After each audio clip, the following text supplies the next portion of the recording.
Hey guys, welcome to my another new vlog. আমরা যাচ্ছি অরুণাচলের mandala top. ভিউগুলো দেখো কি সুন্দর। আমি যাচ্ছি first time.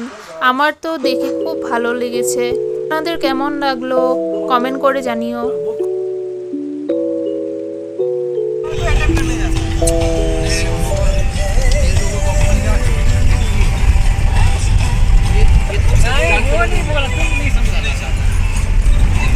Hello like flow share सब कर देना। हाँ আমরা ঘুরতে যাওয়া দিনটা ছিল 24 মে। 24 মের দিন সকালবেলা হঠাৎ ডিসাইড হয় যে আমরা মান্ডালা টপ ঘুরতে যাব।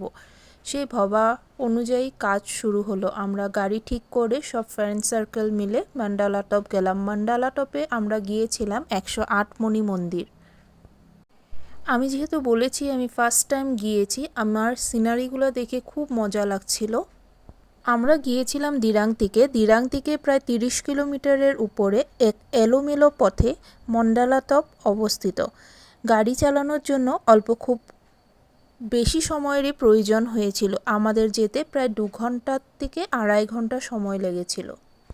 মান্ডালা টপ সমুদ্রপৃষ্ঠ থেকে 10,000 ফুটের অল্প বেশি উচ্চতাতে স্থিত, যার জন্য আমাদের যেতে যেতে খুব ঠান্ডা অনুভব হয়েছিল। আর ওইখানে খুব তাড়াতাড়ি ঠান্ডা অনুভব হয়।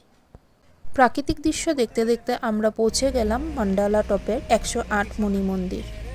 মান্ডালা টপ হয়েছে অরুণাচল পাহাড়ের উপরে বৃত্তাকারে নির্মাণ করা 108টা বৌদ্ধ স্তূপের শৃঙ্খলা। ভারতে এই ধরনের প্রথমটা স্তম্ভ, যেটাতে 108টা স্তম্ভতেই ওম মানে পেমে হাং বলে একটা মন্ত্র লেখা হয়েছে। সেই মন্ত্রটি হয়েছে বৌদ্ধ মন্ত্র, বৌদ্ধদেবের একটি মন্ত্র।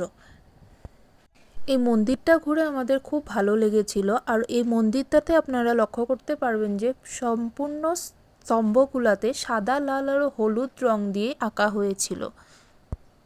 যদি আমার ভিডিওটা ভালো লেগে থাকে তাহলে লাইক, কমেন্ট আর শেয়ার করতে ভুলবেন না, আর সাবস্ক্রাইব করে দেবেন। Bye bye.